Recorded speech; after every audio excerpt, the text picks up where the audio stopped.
Hello everyone, welcome back to my new video. আজকে আমরা দিতে চলেছি 2013 সালে মুক্তিপ্রাপ্ত মাই মুভির এক্সপ্লেনেশন। এটি একটি ফ্যামিলি ড্রামা সিনেমা যার IMDb রেটিং হচ্ছে 6.7 আউট অফ 10। মুভি ডিরেক্টর হচ্ছে মহেশ কাদিয়াল।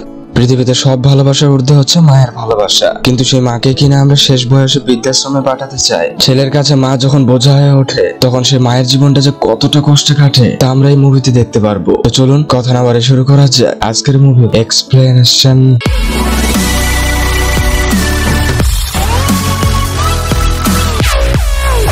শুরুতে সুভাষ যোশী নামে একজনকে দেখি। সুভাষ পেশায় একজন জার্নালিস্ট। সুভাষ তার শাশুড়িকে নিয়ে একটা প্রতিবেদন লিখছে। মুভি ফ্ল্যাশব্যাকে যায় 6 মাস আগের কথা। একজন মহিলাকে দেখি যিনি তার সংসারের জন্য অনেক কিছু করছে। মহিলাটির নাম মাধু, সুভাষের স্ত্রী। মাধু তার স্বামী আর সন্তানের জন্য খাবার তৈরি করছে। এরপর সুভাষের একমাত্র মেয়ে চারুকে দেখি। এই তিনজনকে নিয়ে সুভাষের সুখের সংসার। মাধু সংসারের পাশাপাশি একটা জব করে। মাধুর বস মাধুর প্রশংসা করে বলে, তুমি খুবই বুদ্ধিমান, তুমি অনেক বড় হবে। একটু পর একজন মাধুকে বলে, আপনার সাথে আপনার ভাই দেখা করতে এসেছে। এরপর মাধু তার ভাই মুন্নার সাথে দেখা করে। মুন্না বলে, দিদি তোর সাথে আমার কথা আছে। এরপর তারা একটি কফি শপে বসে। মুন্না বলে, দিদি আমি অফিস থেকে 3 বছরের জন্য USA যাচ্ছি আমার পরিবার সহ। মাধু বলে, ভালোই তো, মাও তাহলে তোর সাথে যেতে পারবে। মুন্না বলে, মাকে নিয়ে যাব না, মায়ের মাথার সমস্যা, তাকে নিয়ে গিয়ে ঝামেলায় পড়বো নাকি? মাধু বলে, তাহলে তুই কি করতে চাচ্ছিস? মুন্না বলে, মাকে বৃদ্ধাশ্রমে রাখতে চায়। এই শুনে মাধু রেগে যায় এবং বলে, মা কোনোভাবে বৃদ্ধাশ্রমে থাকবে না। মুন্না বলে, তাহলে আমিও কিছু করতে পারবো না। মাধু বলে, রাধিকা ও আনিতার সাথে কথা বলে দেখি। পরের দিন 4 ভাই বোন মিলে একসাথে বসে। আনিতা বলে, ভাই মাকে এইভাবে বৃদ্ধাশ্রমে কেন রাখবি? বাবা মারা যাওয়ার পরে মা কত কষ্ট করে আমাদের মানুষ করেছে। রাধিকা বলে, ভাই মা যদি তোর জন্য কষ্ট না করতো তাহলে তোকে আজ USA তে যেতে হতো না। মুন্না বলে, তাই বলে কি মায়ের সব দায়িত্ব আমার? এইসব নিয়ে তারা 3 ভাই বোন ঝগড়া শুরু করে দেয়। মাধু বলে, মা বৃদ্ধাশ্রমে যাবে না, মা আমার সাথে আমার বাসায় থাকবে। রাতে মাধু সুভাষকে ব্যাপারটা জানায়। সুভাষ বলে, এত ছোট্ট বাসায় মা কোথায় থাকবে? মাধু বলে, চারুর ঘরে। চারু বলে, আমি আমার রুম শেয়ার করতে পারবো না। সুভাষ এতে কিছুতে রাজি হয় না। মাধু রেগে গিয়ে বলে, মা এখানে থাকবে, এটাই শেষ কথা। পরদিন চারু তার বন্ধুদের তার নানি আসার ব্যাপারটা জানায়। তার বন্ধুরা বলে, এবার তুই শেষ। আমার নানিও যখন আসে তখন বাড়ি ঘরের অবস্থা একদমই শেষ হয়ে যায়। একটু অঙ্কিত নামের এক বন্ধু এই পরিস্থিতি মেনে নিতে বলে এবং তারা এই ব্যাপারটা নিয়ে গান গাইতে থাকে। চারু রেগে গিয়ে সেখান থেকে চলে আসে। পরের দিন মাধু তার মাকে বাসায় নিয়ে আসে। মাধুর মাকে দেখে সুভাষ অন্য ঘরে চলে যায়। মাধু চারুকে বলে তার নানিকে সালাম করতে। চারুর অনিচ্ছা থাকা সত্ত্বেও সালাম করে। মাধু চারুকে বলে, তোমার নানিকে তোমার ঘরে নিয়ে যাও। চারু নানু চারুকে বলে, তোমার ঘরে এত ছবি, একটাও তো ভগবানের ছবি নেই। মাধু সুভাষকে বলে, তুমি আমার মায়ের সাথে কথা না বলে চলে আসলে কেন? আমার জন্য হলেও তুমি আমার মায়ের সাথে দেখা করো। সুভাষ মাধুর কথায় রাজি হয়। এরপর সুভাষ তার শাশুড়ির সাথে দেখা করে। সুভাষ বলে, মা আপনি কেমন আছেন? শাশুড়ি বলে, এই তো বাবা, কোমরে ব্যথা, মাথা ব্যথা, পায়ে ব্যথা, এইসব বাদে ভালোই আছি। সুভাষ তার শাশুড়ি এইসব কথায় চুপচাপ শুনছিল। পরের দিন মাধুর বস মাধুকে বলে, তোমার তো প্রমোশন হবে, এই জন্য তোমার কিছুদিনের জন্য বাইরে যেতে হবে। বসের মুখে এই কথা শুনে মাধু চিন্তায় পড়ে যায়, কেননা সে চলে গেলে তার মাকে কে দেখবে। বাড়িতে এসে মাধু তার মায়ের কোলে মাথা রেখে শুয়ে থাকে। তখনই মাধু ছোটবেলার কথা মনে পড়ে। ছোটবেলায় তার মা কত যত্ন করে তাকে আদর করতো। আমাদের মায়েরাও তো কত পরম যত্নে আমাদের আগলে রাখতো। মনে পড়ে সেই দিনগুলোর কথা। যাই হোক, পরবর্তীতে মুন্না একটা পার্টি দেয় USA যাওয়ার জন্য। মুন্নার মা মুন্নাকে বলে, তুই আমাকে কবে বাড়িতে নিয়ে যাবি? মেয়ের বাড়িতে থাকতে খুব লজ্জা করে। মুন্না বলে, মা আমি তোমাকে জানাবো। রাতের বেলা মাধুর মা মাধুকে বলে, মুন্নার তো আজ জন্মদিন না, তাহলে কেন কেক কাটলো? মাধু বলে, মুন্না তার পরিবার সহ USA যাবে। মাধুর মা বলে, আমিও যাব তাহলে, কিন্তু আমি তো রেডি হইনি। মাধু বলে, মা মুন্না তোমাকে নিয়ে যাবে না। মায়ের মনটা খারাপ হয়ে যায়। এই পরিবারে স্ত্রীর জায়গা হয়, এই পরিবারে সন্তানের জায়গা হয়, কিন্তু এই পরিবারে বৃদ্ধ মায়ের জায়গা হয় না। সেদিন সারা রাত মাধুর মা খুবই কান্না করছিল।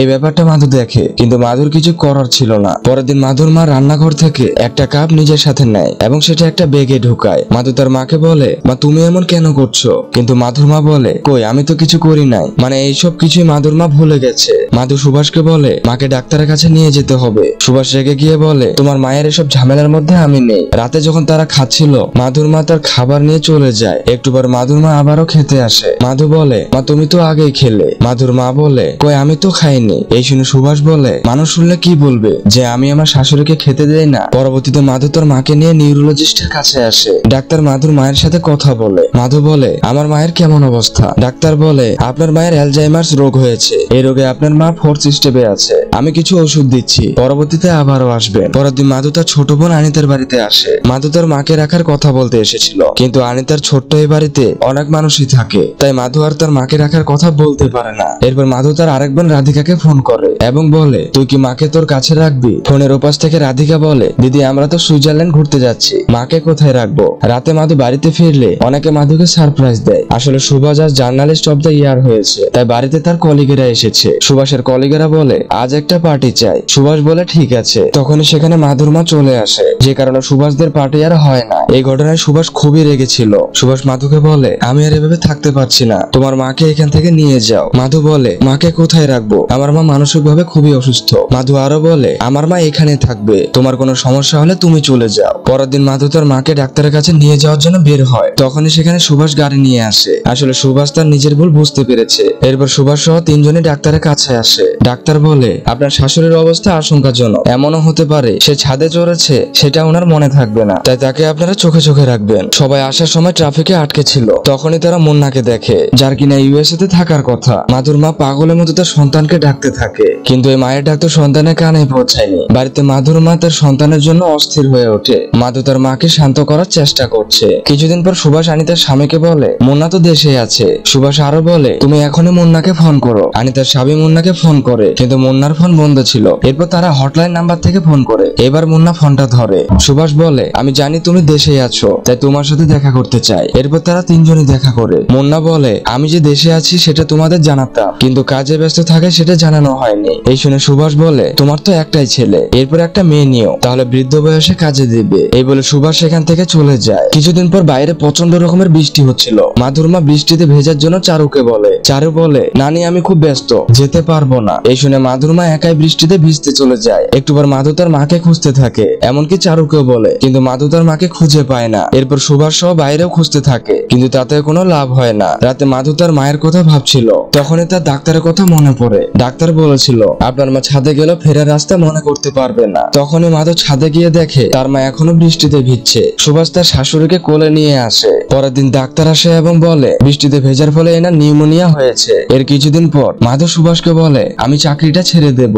কেননা এইভাবে মাকে রেখে চাকরি করতে পারবো না। সুভাষ মাধুর কাছে কোনো বাধা দেয় না। এদিকে চারু ক্লাসে কান্না করছিল। চারু বলে আমি আমার নানির সাথে খুবই খারাপ করেছি। আসলেই নানা নানিদের সাথে কাটানোর সময়গুলো কত অনেক আনন্দ ছিল। বিকেলে সুভাষ তার শাশুড়ির কাছে এসে বসে। তার শাশুড়ি সুভাষকে মুন্না ভেবে বলে বাবা সুভাষ খুবই ভালো ছেলে, আমার খুব যত্ন করে, তুই আমাকে এখান থেকে নিয়ে কবে যাবে? এখানে থাকতে আমার খুবই লজ্জা করে। শাশুড়ির মুখে এমন কথা শুনে সুভাষের যেন হোশ উড়ে যায়। রাতের বেলা চারু তার নানির কাছে ক্ষমা চায়। মধ্যরাতে মাধুর মায়ের ঘুম ভেঙে যায়। সে বাইরে এসে দেখে তার ছেলে ল্যাপটপ চালাচ্ছে। আসলে এটা ছিল সুভাষ। মাধুর মা সুভাষকে বলে তুমি এখনো ঘুমাওনি, যাও ঘুমাও। সুভাষ তার শাশুড়িকে হাত দিয়ে সরিয়ে দেয়। এতে সুভাষের শাশুড়ির ওয়ার্ড্রোবে মাথা লাগে এবং মাথা ফেটে যায়। সাথে সাথে মাধুর মাকে হাসপাতালে আনা হয়। ডাক্তার বলে ওনার শরীরে তো অনেক রোগ, তারপরেও আমরা চেষ্টা করব। একটু পর নার্স এসে বলে এইখানে একজনকে থাকতে হবে। সুভাষ বলে তোমরা চলে যাও, আমি এখানে আছি। এই শুনে সবাই হাসপাতাল থেকে বেরিয়ে যায়। একটু পর মাধু তার ভাই মুন্নাকে একটা চড় মারে, কেননা মুন্না তার মাকে এত বড় ধোকা না দিলেও পারতো। রাতে মাধুর মা সুভাষকে কিছু বলতে চাচ্ছিল, তখনই মাধুর মার খিঁচনি দিয়ে ওঠে। এই দেখে সুভাষ ডাক্তার ডাকতে যায়। ডাক্তার এসে দেখে মাধুর মা মারা গেছে। এতক্ষণে মাধু সহ সকলে চলে এসেছে। মাধু মুন্না সহ সবাই খুব কান্না করছিল। মুভি বর্তমানে আসে। সুভাষ লেখে আমি দেখেছি এক মেয়ে তার মায়ের জন্য কত কি করে। আমরা নিজেদের স্ত্রীদের থেকে আশা করি তারা যেন আমাদের বাবা মাকে নিজেদের বাবা মায়ের মতো দেখে, কিন্তু কখনো কি আমরা আমাদের শ্বশুর শাশুড়ির কাছে ছেলে হয়ে উঠতে পারি? আর এখানে এই মুভিটি শেষ হয়ে যায়। গাইস একটা কথা বলি, কখনোই নিজের বাবা মায়ের সাথে খারাপ ব্যবহার করবেন না। তাদের আপনি নিজের সামর্থ্য অনুযায়ী ভালো রাখুন, দেখবেন তারা এতেই অনেক খুশিতে থাকবে। আজ এ পর্যন্তই, দেখা হবে কোনো মুভির গল্প নিয়ে। ততদিন ভালো থাকুন, সুস্থ থাকুন।